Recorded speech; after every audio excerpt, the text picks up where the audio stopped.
continuando a nossa entrevista aqui exclusiva com o Rodrigo Andrade, a gente já falou bastante desse título recente dele em Palermo, bastante da temporada argentina. Agora acho que vamos falar um pouco, começando pelos Estados Unidos, que acho que foi esse primeiro grande centro que você foi. 2011, sua primeira temporada lá, já chegou sendo vice-campeão do US Open, campeão da Gold Cup. Um pouco de sorte aí no primeiro ano, e foi o que me ajudou, acho que depois poder manter tanto tempo podendo jogar lá. Começou de uma conversa do Mark com o Zé Eduardo, não sei como que eles se encontraram, e ele me viu jogar, e o Gonçalo também falou um pouco e tal, e eles precisavam de um jogador de 8 gols, e aí surgiu a oportunidade. O Gonçalo me emprestou um pouco de cavalo, o Zé Eduardo me emprestou um pouco, o Cabeto me emprestou uma égua, tudo com cavalo emprestado. Lá os meninos tinham alguma coisa que também me passaram, o Mark me passou alguma coisa do time. Jogamos 3 torneios de 26, tivemos a sorte de poder ganhar a Copa de Ouro e depois perdemos a final do US Open. A Copa de Ouro, um jogo no 7º tempo, né? No 7º tempo, tivemos um pouco de sorte nesse jogo, que vi um jogo que estava meio perdido, mas lá tem uma regra que você não pode bater a bola para fora do campo a propósito. O Roma bateu, foi técnica, empatamos o jogo e ganhamos no suplementar. Esse primeiro ano, com chegar em 2 finais e poder ganhar uma, isso me ajudou muito. Esse ano você vai para sua 10ª temporada lá, vários torneios, finais de US Open, títulos da Gold Cup. Primeiramente, faça um resumo de como foi esse período lá, essa adaptação, alguma lembrança de algum jogo marcante. Queria que você falasse um pouco sobre esses 10 anos de Estados Unidos. O que eu mais queria era um dia poder sair e jogar. Então, eu acho que o primeiro ano foi incrível, você não conhece, você vai.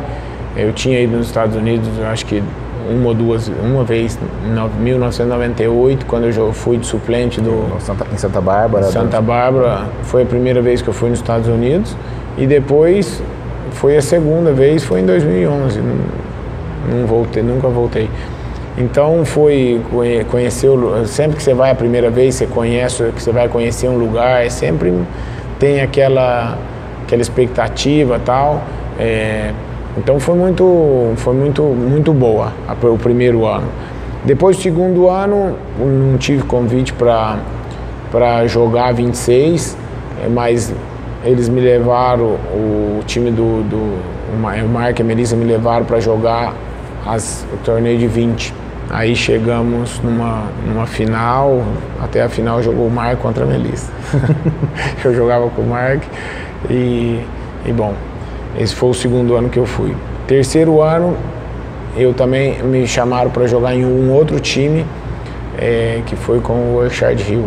E depois daí eu voltei, o Mark me chamou de volta para a organização deles, e daí estou até hoje jogando no time do Audi. É difícil falar, acho que foram muitos torneios e tal, mas você lembra, você tem assim, quando você fala assim, uma partida muito boa, algum torneio especial, eu acho que vem alguma coisa na sua cabeça, algum jogo que especial? Eu acho assim, que foi marcante foi esse da final do primeiro ano.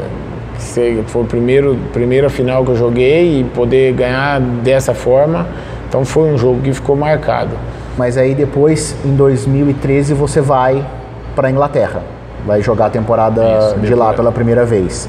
Aí também conta um pouco como é que foi esse processo para, começava só Brasil, depois jogando Brasil-Argentina, Brasil-Argentina, Estados Unidos, e aí agora começa Brasil, Argentina, Estados Unidos e Inglaterra. Em 2013 foi um convite do Facundo para jogar no Zacara com ele. Eu acho que um pouco do relacionamento, da relação que eu tinha com eles lá, e de ter andado bem nos Estados Unidos, surgiu essa oportunidade. Foi, assim, melhor não podia ter acontecido.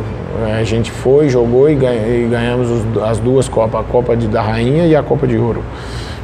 Então, foi assim, foi os dois. Eu tive uma grande sorte que nos 2 primeiros anos que eu fui, que me levaram para jogar, tanto nos Estados Unidos como na Inglaterra, e poder ganhar, pelo menos que seja um torneio. Sim, de fato, eu acho que assim, é uma coisa que ajuda muito depois ao futuro. Mas depois me subiram de handicap em 2014, eu não joguei na Inglaterra. Voltei, aí o Zacara voltou a me chamar para jogar em 2015. Aí eu voltei de 2015 e aí eu tô jogando até hoje. E em 2017 também o título em da 2017 com o Cambiaço no RH. Jogando com o RH, ganhamos a Copa de Ouro, a Copa da Rainha, e na Copa de Ouro o Cambiaço machucou, não pôde seguir, a gente classificou para quartas de final, mas ele não jogou o jogo das quartas e aí nós perdemos. E a peça é importante, né? Sem dúvida, acho que é uma grande perda. Muito se fala das diferenças do clima, enfim, de campos. Comparando principalmente Estados Unidos e Inglaterra, acho que Estados Unidos um clima mais parecido aqui com o Brasil, acho que na Inglaterra você deve ter sofrido algumas situações de jogar mais em frio, em chuva. Diferente. Os Estados Unidos, o clima fica mais parecido com o Brasil, mais da metade da temporada para o final. No começo é um pouco mais frio lá. Os campos estão mais ou menos, até porque lá na Flórida, lá onde tem é tudo meio, não sei, como um charco, meio um brejão. Então os campos estragam muito, a grama não tem tanta força, a raiz não pega tanto no chão. Então os campos são mais ou menos, no começo são mais ou menos para ruim, e depois da metade para frente, aí sim, que aí começa o calor, aí os campos começam a ficar melhores. Na Inglaterra é outro tipo de pasto, de grama, né? É uma grama mais parecida talvez com, não sei se parece mais parecida com a batatais que a gente tinha aqui não é que a grama não é parecida, mas é um pouco mais, um pouco diferente da Tifton.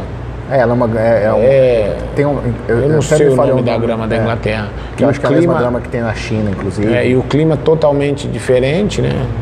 Mas também se joga bastante lá quando tá calor, faz bastante calor. Agora tem a da chuva, né? A chuva aí é meio uma coisa chata de jogar com chuva, mas assim, eu não tenho tanto problema, o campo fica um pouco mais pesado, eu não peguei tantos jogos com chuva lá. Tem alguns que às vezes chove, isso é a parte ruim, mas a maioria não é uma chuva também tão forte. O duro é quando faz frio e chuva. Chuva e frio, e o pior de tudo é para você começar o jogo quando tá dessa forma, aí é ruim. Porque eu acho que quando já está na metade do jogo, você já está no clima. Quando você está na metade do jogo, já esquentou o corpo, tudo não é tão... Agora, você começar um jogo que está fazendo muito frio e chuviscando, aí é ruim, porque em qualquer outro lugar, normalmente você ou espera um pouco ou cancela, tanto Brasil como Argentina e Estados Unidos. Lá não, lá não importa, está marcado, está chovendo, joga. Não, deve ser complicado. Mas é um país que eu gosto, eu acho muito bonito os lugares que tem lá. Eu gosto, talvez, dos 3 lugares para ir e ficar. Se eu tivesse que escolher eu acho que eu escolheria Inglaterra. É o que você mais se adaptou. Como lugar, não como... o país, sim, Argentina, enfim, mas o melhor lugar para você viver, e eu acho que talvez seria Inglaterra. Acho que até mesmo para você falar dessa ambientação e das diferenças, em 2019 você teve uma primeira oportunidade também de jogar na Espanha, em Soto Grande. Também falam muito bem de lá, falam que é um clima muito gostoso. Impressionante, lugar maravilhoso. Como é que foi? Foi uma experiência, foi muito boa. Bom, polo e praia. Preciso falar mais alguma coisa. Os jogos são... Lá tem um caráter um pouco mais festivo ou não? A impressão? Tem. É um polo um pouco mais festivo, não é polo, tão... Porque mistura um pouco o polo com férias, entendeu? Então fica uma meia... E os jogos são às 5 e às 7 da noite. Então você tem todo dia para ir para a praia, para ir na cocheira um pouco, treinar também, fazer uma preparação física. Mas os campos são bons e o lugar é muito legal, muito gostoso. Eu achei, foi um dos lugares que eu fui que, se você falasse se eu queria voltar, eu gostaria de voltar. Você jogou com e enfrentou os principais jogadores do polo do mundo. Eu acho que praticamente todos os 10 gols, acho que você teve os prazer de estar ao seu lado, de estar contra você. Joguei contra todos e com vários joguei a favor. Mas não necessariamente não somente os 10 gols, 9, enfim. Acredito que seja difícil para você falar, mas eu queria que você tentasse, de alguma maneira, falar quem é o melhor companheiro que você jogou, que você acha que casa melhor seu jogo, e também do lado contrário, aquele jogador que quando você vai enfrentar, acredito que, obviamente, por todos serem 10 gols, deve ser muito difícil, mas quando você sabe que você vai enfrentar, você fala, nossa, hoje eu vou ter que trabalho, vou ter que marcar esse cara, eu vou ter trabalho. Não, eu acho que nas duas situações tem dois jogadores que são diferentes, tanto de marcar como de jogar a favor, que é o Facundo e o Cambiasso. Primeiro porque também a estrutura que eles estão sempre muito bem montados, a estrutura que eles estão jogando sempre está entre as duas melhores ou as 3 melhores. Então tem sempre essa dificuldade maior de marcar, de jogar contra eles, né? Você vê que o ano que eles se juntaram, bom, eles perderam um jogo na temporada, mas não foi fácil, nós jogamos contra eles e foi bem. Perdemos uma final e depois perdemos uma outra semifinal que perdemos por vários gols. Agora, e como companheiro também, eu acho que os dois têm um a mais dos outros que eu joguei contra. Agora são todos, cada um tem suas qualidades, eu acho. Você tem que se adaptar com cada um. Os dois eu colocaria um pouco acima e depois os outros também estão num patamar aí que cada um tem as suas qualidades. Trazendo um pouco mais para o lado pessoal, acho que esse negócio de morar em 4, 5 países por ano, acho que você passa muito tempo, 3, 4 meses nos Estados Unidos, 3 meses na Inglaterra, depois Brasil. Como que é, assim, do lado, tirando o polo, já se acostumou? Acho que faz tanto tempo, já se acostumou? Ainda não? Ainda tem as dificuldades? Eu tive a sorte de poder que a minha família me acompanha nisso. Eu acho que isso é importante. A Dani largou toda a carreira dela para poder me acompanhar. A gente está numa fase ainda que os meninos estão pequenos, fazem escola no Brasil, vão na escola nos Estados Unidos, vão na escola na Inglaterra. Então, nisso me ajuda um pouco, esse apoio da família é bom e me ajuda muito. Não é fácil, falar que é fácil não é fácil, tem hora que a gente tá querendo voltar, mas também tem o lado profissional que você tem que trabalhar e tem que estar lá. Hoje eu acostumei, não acho difícil estar viajando. Para mim já está meio no automático isso. Mas também por ter a Dani e os meninos sempre me acompanhando, né? Eu acho que se eles não pudessem ir, ou a Dani não fizesse também esse esforço de estar, eu acho que seria talvez bem mais complicado.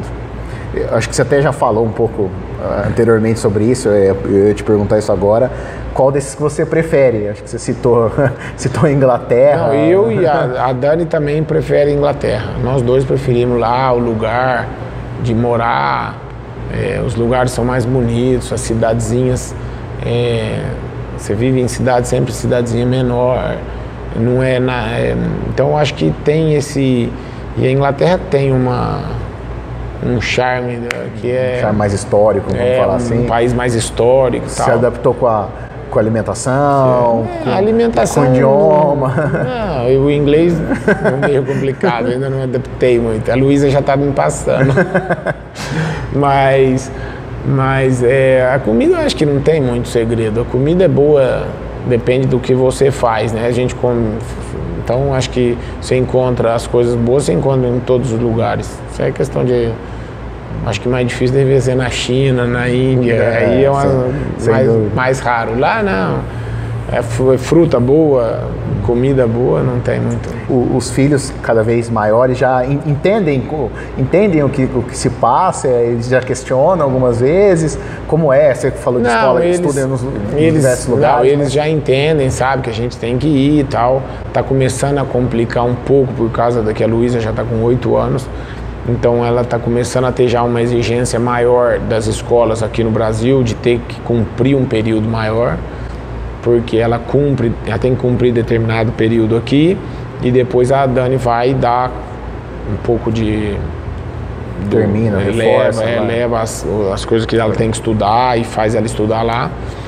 Mas também tem o lado que ela está estudando um pouco fora e está aprendendo o inglês, está aprendendo o espanhol, que eu acho que isso para ela vai ser, sem dúvida, bastante, vai ajudar muito ela futuramente, né? Então, mas vamos ver, esse vai ser, agora vamos ver o ano que vem. Esse ano, não sei também se vai aparecer alguma oportunidade, vamos ver. Eu ia até te perguntar sobre isso, você planeja falar, não, até uma certa idade eu vou fazer isso, até a idade das crianças? Não, eu não Você já pensou sobre isso? Já conversou com a Dani, por exemplo, sobre isso? Não, a gente conversa tudo, mas ainda não tem um planejamento, até não sei, porque eu não sei, a gente não sabe como é que vai ser. Esse ano eu tenho time para jogar, o ano que vem a gente não sabe. Claro. Até esse ano, por exemplo, eu não vou jogar na Espanha e vou vir jogar, a ideia é vir jogar no Brasil. Voltar para o Brasil, jogar um pouco aqui, que é bom também, aí vai ajudar os meninos que tem que estudar, já ajuda um pouco isso, e depois a Argentina. E a última pergunta para fechar toda essa parte de estrutura, de viagens, queria que você falasse um pouco, uma curiosidade de algumas pessoas, algumas perguntas também vieram pelo Instagram sobre isso, como que você faz com a questão da sua tropa? Você comentou dos Estados Unidos da primeira vez, cavalo emprestado. Hoje em dia você já está organizado? Como está a sua organização nesses países? Onde você mantém estrutura, onde não mantém? Como você faz? Como é essa logística de cavalos que você tem? Principalmente, eu falo não só aqui no Brasil, mas também principalmente nesses lugares que você joga mais. Essa é a parte mais difícil, é manter os cavalos. Não, eu fui devagar eu fui conseguindo alguns cavalos, e hoje eu tenho alguns nos Estados Unidos e alguns na Inglaterra, e eles ficam lá. Eu na Argentina não tenho nada, e eu tenho no Brasil. Aqui eu tenho, estou fazendo, crio um pouco, estou tentando organizar a tropa para quando eu futuramente, para quando eu deixar de viajar, e também pensando no Digo, para ver se futuramente, se ele gostar de pole, se ele quiser jogar, eu vou tentar dar o mesmo suporte que eu recebi da minha mãe e do meu pai, que sempre me apoiaram. Então eu vou tentar também fazer o mesmo com ele, não sei se ele gostar, e vamos ver como é que vai ser. Mas é um pouco assim, então eu tenho os cavalos nos Estados Unidos, eu fico lá e na Inglaterra, e depois sempre tem alguma coisa, alguma ajuda do time que você está jogando, te empresta alguns, então aí é onde a gente tem que ir ajeitando da forma que dá. Ainda falando um pouco sobre tropa, eu queria uma opinião sua até, em um comentário de como você tem seguido nessa sua linha, a sua opinião sobre os clones. Eu acho que é uma coisa que foi muito evidenciada, principalmente nos últimos anos, e tem sido, principalmente por causa do Cambiasso como grande exponente. E aqui o que você aposta mais? Como é que você tem feito essa questão de cria? No que você tem apostado? Eu acho que o clone, você vê que com o Cambiasso deu certo. Eu pude jogar em 2 clones, quando eu joguei com ele na Inglaterra, ele me emprestou. Eu joguei em 2 clones da Lapa. Eu acho que a quarteteira, como foi uma égua diferenciada, e quem tem talvez uma égua diferenciada, tanto jogando como depois para cria, uma égua às vezes que morreu, que você não conseguiu tirar, eu acho que é bastante válido, eu acho interessante, porque às vezes você tem uma égua que você não conseguiu tirar nada, não sei o que, se você pode clonar e depois seguir, ou uma égua que foi extraordinária, mãe, e você pode clonar e seguir a genética dela, eu acho bastante válido. Mas também tem o lado que, se você só ficar clonando também, você começa a andar com a genética, em vez de andar com a genética para frente, você anda com a genética de lado, né? Você não progride nunca. Então tem esse lado que eu acho interessante, mas também tem o lado da genética que às vezes você deixa de andar para frente, que quem gosta de criar e que quem gosta de genética sabe que você tem que andar. E o que você tem apostado aqui na sua cria enfim? Hoje eu acho que a cria no Brasil melhorou muito. Assim, teve a entrada de alguns garanhões, que têm genética forte, genética boa, e melhorou. E eu acho que isso vai melhorar bastante a cria no Brasil. Tem alguns leilões também, igual do Marcelo, que ele disponibiliza genética para boa. Então acho que isso também vai ajudar muito, porque quem você compra uma égua que já tem um pouco de genética e depois você cria com um outro cavalo que também tem genética, eu acho que isso aí vai ajudar muito. Nós tivemos muita entrada de cavalo puro no meio do polo, que também em um determinado momento eu acho que foi muito válido, porque também é uma seleção que, se você pega as éguas puras, que realmente são boas e são diferenciadas, e essas éguas, várias delas, são boas mães, e também então você faz essa mescla que é do cavalo puro, que já tem uma seleção de não sei quantos anos, e junta com a seleção que vem do polo argentino, eu acho que isso aí é uma combinação que acho que vai um pouco do que você falou do clone, ajuda a progredir a genética, né? Você progride. Eu não sei se no Brasil a gente tem alguma coisa para clonar hoje. Talvez alguma égua que, por exemplo, a Vitória que eu joguei, que morreu, não tirou cria, entendeu? Poderia ser uma égua a ser clonada. No caso, não sei se ela poderia ser também, não ser boa mãe. Isso não vem. Mas era uma égua que eu joguei que era diferenciada. Então acho que nesses casos o clone poderia ser válido.